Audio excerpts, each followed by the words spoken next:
ꯑꯩꯈꯣꯏ ꯆꯦꯅꯦꯜꯁꯦ ꯋꯥꯔꯤ ꯍꯥꯞꯄ ꯉꯝꯖꯔꯨꯗ꯭ꯔꯦ ꯉꯝꯗꯕꯒꯤ ꯃꯔꯝꯁꯦ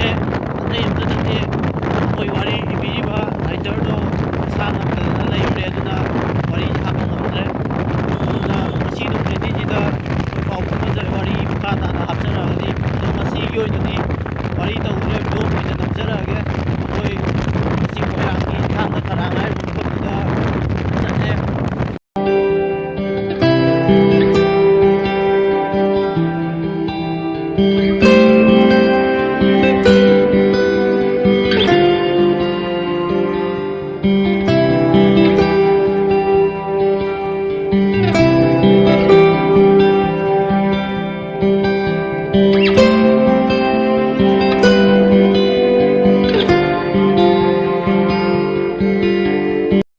ꯑꯩꯈꯣꯏ ꯏꯃꯥꯟꯅꯕꯒ ꯑꯩꯈꯣꯏ ꯍꯦꯔꯣꯅꯤꯒꯁꯨ ꯆꯠꯂꯤ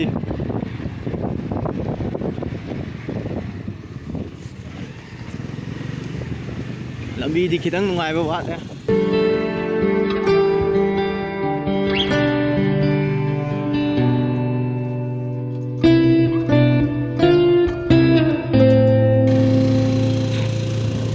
ꯊꯥꯎ ꯍꯥꯟꯕꯩ ꯉꯥꯏꯍꯥꯛ ꯂꯦꯞꯄꯨꯔꯦ ꯑꯃꯨꯛ ꯊꯧꯕ ꯍꯧꯔꯦ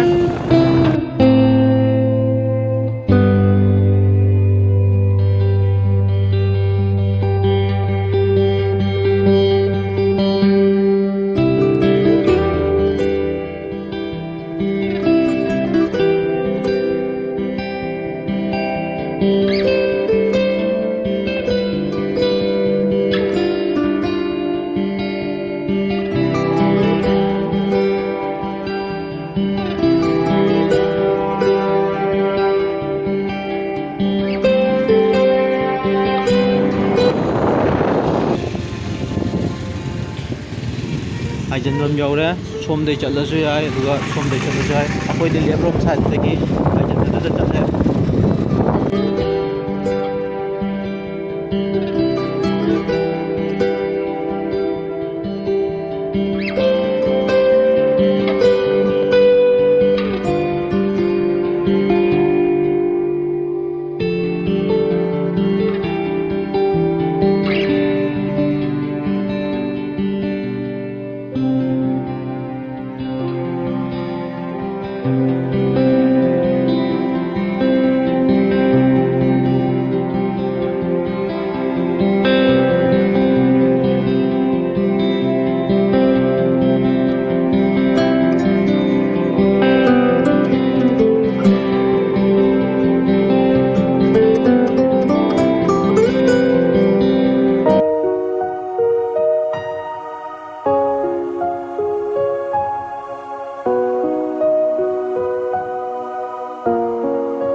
ꯊꯥꯡꯒꯒꯤ ꯑꯩꯈꯣꯏꯒꯤ ꯌꯣꯠꯀꯤ ꯊꯣꯡ ꯑꯃ ꯂꯩꯕꯗꯣ ꯑꯗꯨꯗꯣ ꯍꯧꯖꯤꯛ ꯂꯥꯟꯕ ꯍꯧꯔꯦ ꯌꯣꯠꯀꯤ ꯊꯣꯡꯁꯤ ꯅꯩ ꯁꯣꯝ ꯅꯥꯀꯟꯗ ꯑꯩꯈꯣꯏ ꯊꯣꯡ ꯂꯥꯜꯂꯦ ꯑꯩꯈꯣꯏ ꯆꯠꯂꯤꯁꯦ ꯑꯅꯤ ꯂꯣꯏ ꯐꯪꯉꯤ ꯂꯦꯐꯇ ꯆꯠꯂꯦ ꯑꯁꯣꯝ ꯔꯥꯏꯠꯇ ꯆꯠꯂꯒꯅ ꯑꯩꯈꯣꯏꯒꯤ ꯀꯩꯅꯣ ꯃꯣꯏ ꯂꯩꯀꯥꯏꯗꯨꯗꯤ ꯀꯥꯎꯊꯣꯛꯈ꯭ꯔꯦ ꯁꯤꯅꯦꯃꯥ ꯍꯣꯜꯒ ꯂꯩꯕꯅꯦ ꯃꯃꯥꯡꯗ ꯆꯠꯂꯨꯔꯦ ꯆꯍꯤ ꯑꯃꯒꯤ ꯃꯇꯨꯡꯗꯗꯤ ꯊꯥꯡꯒꯗ ꯀꯣꯏꯕ ꯂꯥꯛꯏꯁꯦ ꯂꯝꯕꯤꯗꯤ ꯀꯩꯅꯣ ꯇꯧꯔꯝꯗ꯭ꯔꯦ ꯑꯗꯨꯛꯀꯤ ꯃꯇꯤꯛ ꯑꯩꯈꯣꯏꯒꯤ ꯐꯠꯂꯝꯗ꯭ꯔꯦ ꯍꯥꯏꯕ ꯇꯥꯔꯦ ꯅꯨꯡ ꯉꯥꯛꯇ ꯆꯥꯏꯔ ꯂꯩꯔꯝꯃꯦ ꯄꯀꯥ ꯂꯧꯔꯒ ꯀꯣꯏꯂꯥꯁ ꯊꯥꯕꯤꯗꯕꯗꯣ ꯑꯗꯨꯃꯥꯏꯅ ꯇꯧꯔꯝꯃꯦ ꯃꯇꯦꯛ ꯀꯣꯏꯂꯥꯁ ꯊꯥꯕ ꯑꯗꯨꯝ ꯑꯐꯕ ꯖꯒꯥꯗ ꯊꯥꯡꯒꯒꯤ ꯑꯩꯈꯣꯏꯒꯤ ꯃꯐꯝ ꯌꯧꯁꯜꯂꯛꯂꯦ ꯑꯩꯈꯣꯏ ꯊꯨꯡꯐꯝ ꯃꯣꯏ ꯂꯣꯛꯇꯥꯛ ꯗꯦ ꯇꯧꯐꯝ ꯂꯝꯄꯥꯛꯇꯨꯅꯤ ꯑꯩꯈꯣꯏ ꯌꯧꯁꯜꯂꯛꯂꯦ ꯍꯧꯖꯤꯛ ꯗꯥꯎꯟ ꯊꯥꯗꯔꯦ ꯂꯣꯛꯇꯥꯛ ꯗꯦ ꯇꯧꯐꯝ ꯃꯣꯏ ꯊꯥꯡꯒꯒꯤ ꯂꯝꯄꯥꯛ ꯑꯃ ꯂꯩꯕꯗꯣ ꯑꯗꯨꯒꯤꯗꯅꯤ ꯊꯧꯊꯔꯛꯏꯁꯦ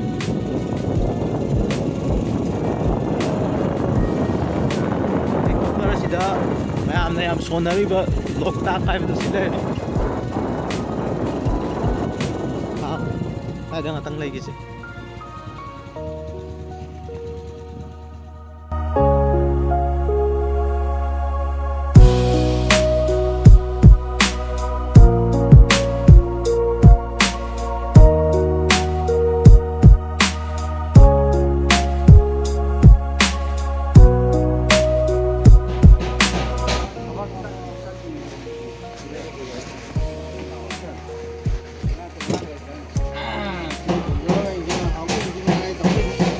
lâu nó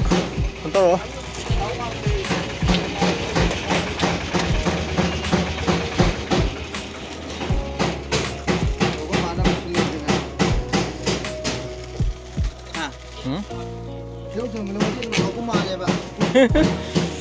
Masahan tama ni.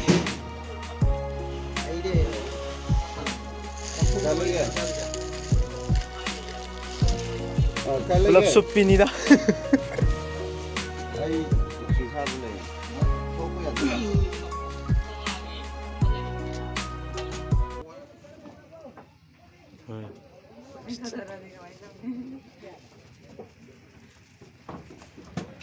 Terus 저 하프긴 해요. 아마 하고자 실례. 마는 일로 실례지.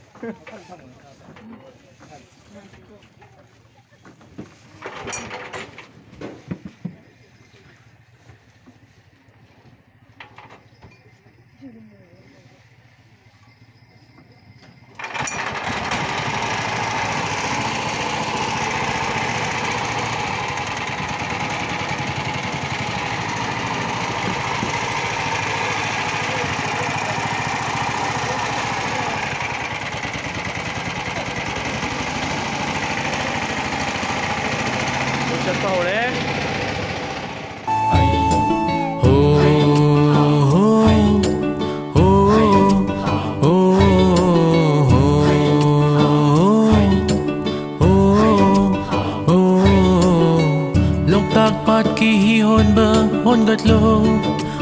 lo among ning ba kai ranu Korohan mga lingay nong chup ching ya thang ringay Môi rang tu rel yaw gani hon gat lo Kari amuk waruri warunu Karangi thagyaw rakle Thanga chingjaw fanglani warunu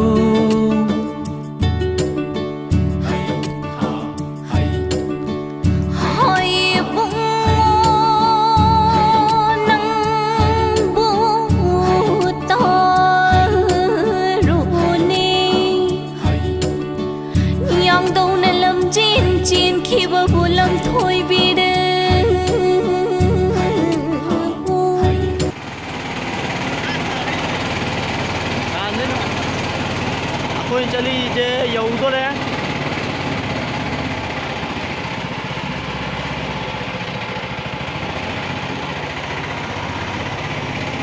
Cô thấy chỉ lây đấy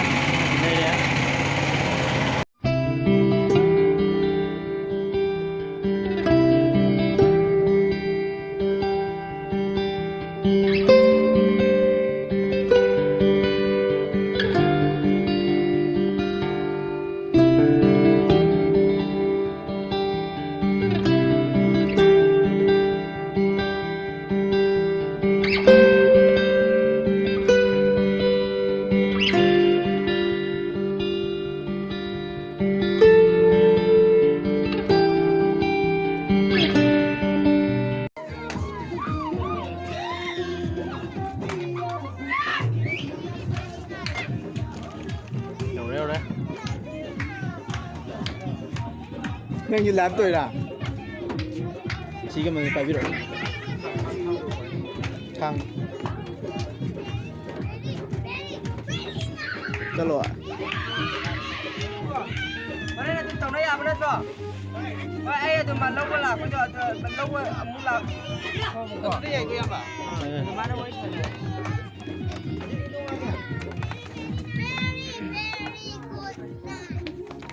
thật đó mình như cái nào Loktak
ꯑꯇꯣꯝꯕ ꯏꯜꯂꯨ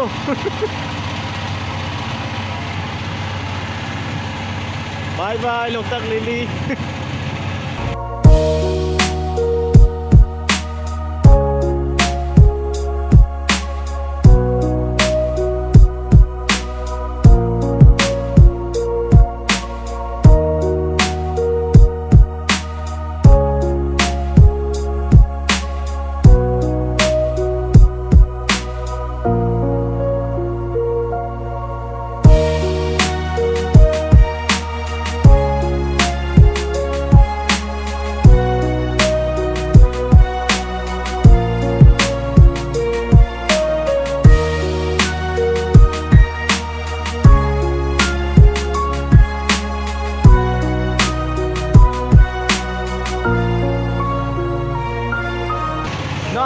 ꯊꯥꯡꯒꯒꯤ ꯕꯔꯥ ꯑꯝꯇ ꯇꯧꯁꯤ ꯕꯔꯥ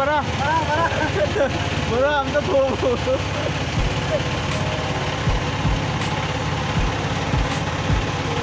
ꯌꯦꯁꯥ Titanic ꯑꯝꯇ ꯇꯧꯔꯧꯗꯅ ꯍꯣꯔꯦꯟ ꯍꯥꯞꯀꯦꯕ video ꯍꯧꯔꯛꯄꯗ ꯈꯨꯠꯇ ꯇꯤꯡꯊꯣꯛꯑꯕ ꯇꯥꯏꯇꯥꯅꯤꯛꯇ ꯃꯇꯦꯛ ꯑꯝꯇ ꯅꯁꯛ ꯎꯍꯟꯗꯕꯤꯗ ꯑꯩ ꯍꯣꯔꯦꯟ ꯍꯥꯞꯄꯛꯀꯦ ꯃꯗꯣ ꯌꯥꯔꯦ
ꯑꯗꯨ ꯇꯧꯈꯠꯇꯣꯏꯅꯤ ꯀꯩꯅꯣ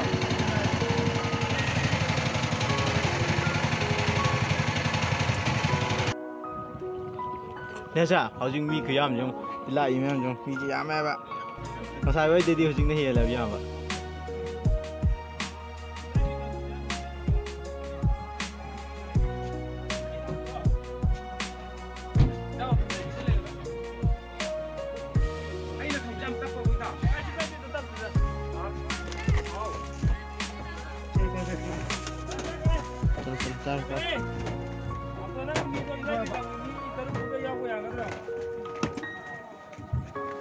ꯑꯝꯇ ꯍꯪꯅꯔꯣꯅꯦ